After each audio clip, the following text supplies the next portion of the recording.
Welcome back, you guys. My name is Sarah. I'm known as Carnivore Yogi over on Instagram. Thank you so much for coming back to my YouTube channel and clicking on today's video.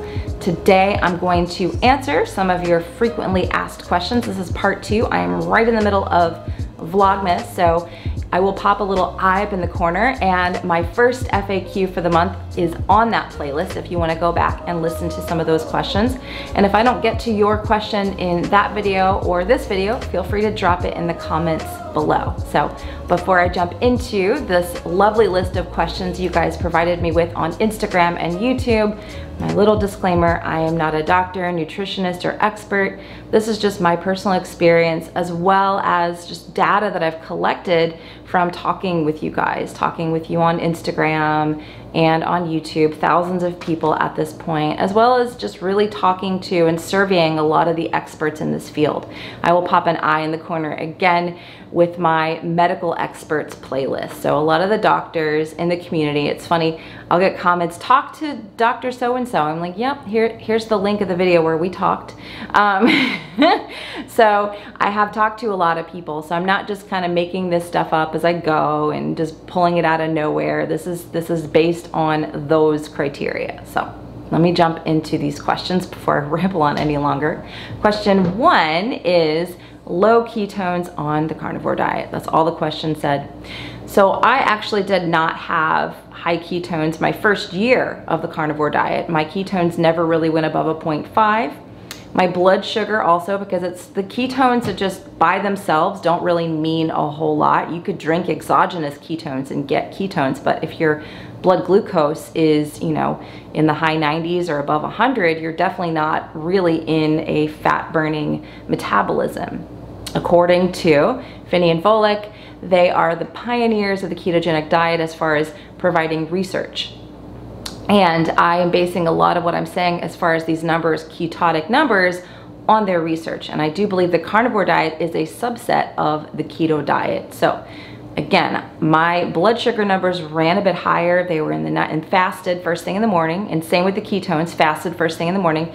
Just measure at the same time every single day. And a lot of people recommend, against Finney and Volek, doing it fasted first thing in the morning to know what your blood sugar numbers and what your ketone numbers are. But mine were consistently no ketones above a 0.5 and blood sugar in the 90s, 100s, which, you know, whether that is healthy or not, I think is debatable, but I started to not feel well after several months of this. I started waking up a lot in the night. I was very tired after meals, and I was just eating this standard 2 pounds of meat per day that everyone kind of preaches out there. You know, we want to go carnivore, just eat the 2 pounds of meat per day, 3 pounds of meat per day. Don't worry about adding fat, this, that, and the other. That's what I did. And at first I felt really good for the first few months, 6 months or so, but then I started having problems where I was not having a regular cycle. I was not sleeping well. I was waking up quite a bit at night. And I don't know that it was specifically the fact that I was really relying on gluconeogenesis as my main metabolic process and not just like a bunch of other stuff that was starting to rear its head at this time. But I do know that when I switched over to a high-fat carnivore diet with the help of my friend Stephanie Keto Person, who I will link below, she really is one of the only people in the keto space now that talks about the importance of having a high-fat ketogenic version of the carnivore diet. When I started doing that, I did see those ketones consistently go between 1.5 and 3.0, and my blood sugar being in the high 70s, low 80s, very consistently. And that's when I started to feel my best. So, you know, ketones on the carnivore diet, for a lot of people, if they're gonna do that standard 2 pounds, 2.5 pounds of meat per day and not really add fat, you are gonna see lower ketones most of the time. So that's not a full explanation of this, but that's hopefully gonna answer the question. Again, comment below if you want me to add more to this or talk more about this, but I have talked about it kind of ad nauseum in older videos. So this next question kind of pertains to that high-fat carnivore diet. Do you feel more full on a high-fat carnivore diet? And honestly, I don't. It was an adjustment, which I'm going to get into in the next question. Someone has a question about not feeling full. But it was an adjustment going from 2 pounds of meat per day to significantly less meat and a lot more fat. definitely an adjustment to really tune into those satiety mechanisms and, you know, get into ketosis, because at first I wasn't fully in ketosis. I wasn't fully switched over to fat burning mode, and that took me, you know, a few weeks before I was fully adapted over there. And so I was a little bit hungrier during that time because it was a lot less volume of food. So my advice, if you're switching over, number one, give it time. Eat more fat if you need it. And then number two, make sure that you're really eating slowly, that you're maybe doing a couple minutes of diaphragmatic breathing. Relax your body. Don't eat on the run. Don't, you know, rush through your food. Really chew each bite at least 30 times before swallowing. Take your time, because that was one thing that was huge for me, was just taking my time to slow down, not being distracted during my meals, and then giving myself that time to feel satiety. Because when you're eating a high fat meal versus a high protein meal, the receptors are a bit different as far as, you know, when you're gonna feel fuller faster. So I hope that was helpful for that question. Next question is, I'm still hungry after eating 2,500 or 3,000 calories a day on the carnivore diet, just eating meat and fat. Is that normal? You know, I don't know your activity level. I don't know your age. I don't know how much muscle you have on your body. I don't know all of these things. So it's hard for me to say exactly if that's normal or not, because I don't have all that other information. However, going back to that last question that I just answered, I would ask a couple questions. Number one, what's your fat protein ratio? I feel that a lot of people that are still, and I had this when I was eating the 2.5, 3 pounds of meat per day. That's a lot of food. That's a lot of food. I was still hungry because meat is somewhat insulinogenic. Now, again, someone will argue with me, and that's fine. But if you really look at the insulin index, there's fat, which is going to have a very little to no effect on your insulin and your blood sugar. And then there's protein, which is kind of middle here. And then there's carbohydrate, right, which is way up here. But we're still here with the protein. So if you're going 3 pounds of meat per day with the protein, you're going to have this big insulin spike. And some of you guys, a blood sugar spike may not happen right away, but for me, it was happening at night, because gluconeogenesis is a very slow process. And so I didn't see those numbers going to 120, 130 until I was sleeping. And I have talked to a lot of other people that report this. So a couple fixes for this. Number one, just check out your fat protein ratios. You can start with 80-20. That's a good place to start. If you're still having that problem, bump it up to, you know, 85% fat, 15% protein. You may have to go there if you have a lot of metabolic slowdown, if you have a lot of issues with your metabolism or a lot of hormonal dysregulation.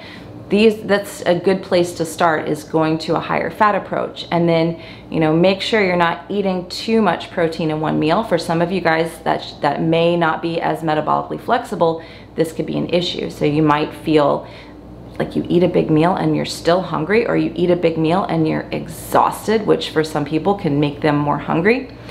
So there's a lot going on here. And chewing your food, sitting down, setting up a meal time, not being distracted, not being on your phone, not watching TV or YouTube while you're eating, really taking the time to chew each bite nice and slowly, and make sure you're digesting your food. So I hope that was helpful, but I have heard this, and I did experience this myself when I was doing carnivore, doing the 2 pounds, you know, a lot more meat than I'm doing now.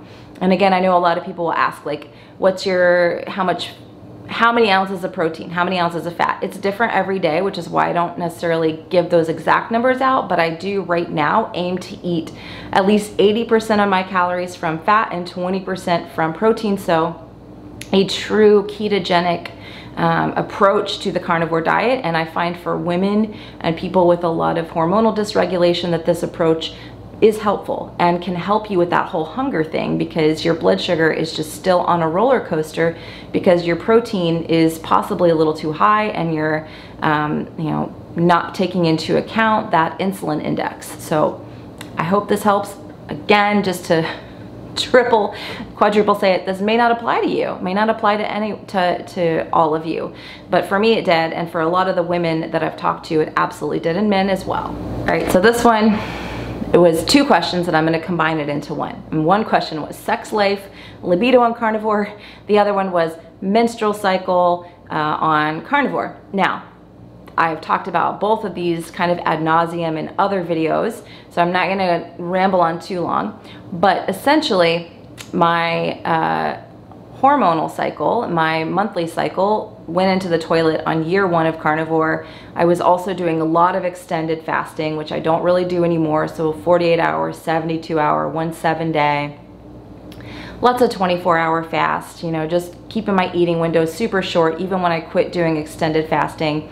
And I think that that combined with not eating enough fat in my diet, trying to do more of like, not a low fat carnivore diet, but not eating enough fat for what my body and what my hormones needed, I started having irregular cycles. It wasn't coming some months, and then when it did come, it was really hard to deal with and felt really bad. So a lot of women, when they come to carnivore, they're gonna make that mistake of trying to do a lower fat version or do a lot of fasting, and they, you know, in calorie restriction, they may experience disruption with their cycle. And that is also, if your hormones are messed up and your cycle's not regular, that will absolutely affect your libido and your sex life, because if your hormones are not functioning properly, you're not really going to have a libido. You can also see your testosterone tank. I see a lot of people who do too much fasting, and this is men included, that have lower testosterone over time. You might actually, and I've heard this from some men, see testosterone go up a little bit when you do a little bit of fasting, and it's like a hormetic effect on your body, so it's a good stress.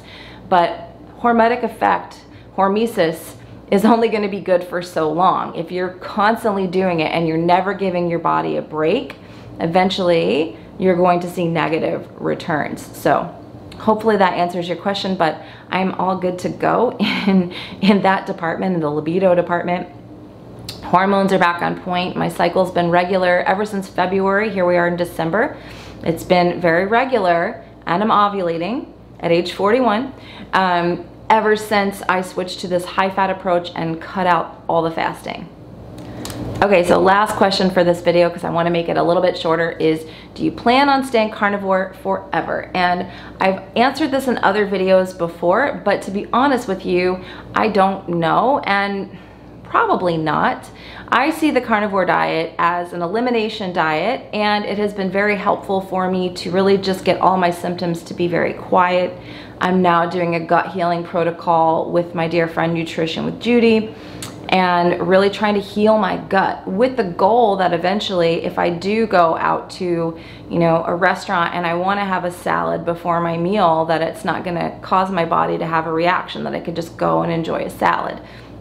I'm always probably going to stay on that low carb end and definitely have meat and fat be the center of my diet. I'm not planning on going out and adding cake and ice cream and having these, like, you know, cheat days, just because I know from 41 years of experience, well, I've been off of that stuff for a couple of years now, but many, many years of experience, that sugar, alcohol, you know, those foods, the really high sugar processed foods, just make me feel like crap. You know, they just don't make me feel good. So I'm going to stay off of those foods, more than likely. Well, yeah, I am. And probably just keep my diet a meat-based high-fat diet. I'll let you guys know. You know, again, after I finish this gut healing protocol with Judy, I would like to try out some things like asparagus or Brussels sprouts, or just some, you know, green vegetables, to see how my body does with it. And, you know, maybe have a salad every now and then, but always kind of stick more on that low carb spectrum. But that's really what I'm thinking in regards to staying carnivore indefinitely. It's not a religion. This is the thing that people get hung up on, is like they have something to prove, or they have a carnivore card or something like that. It's not a cult, it's not a religion, even though it's starting to be treated that way in some circles. I don't want anything to do with that mentality or that attitude. I think this should be done as a therapeutic way to heal your body. And then if you want to keep doing it, then keep doing it. But if you feel like you want to add a little more variety into your diet, there's absolutely nothing wrong with that, as long as you're not having a blood sugar roller coaster, or you're finding yourself binging or going back into disorder behavior. So long story short, We'll see. All right, guys, so that was it today. A little bit shorter of a Q&A. Hope it was helpful for you. If I missed a question, feel free to drop it in the comments below, or if you have something that I said sparked more questions, feel free to drop it in the comments below. I hope you're enjoying Vlogmas, and I will talk with you again soon. Bye, guys.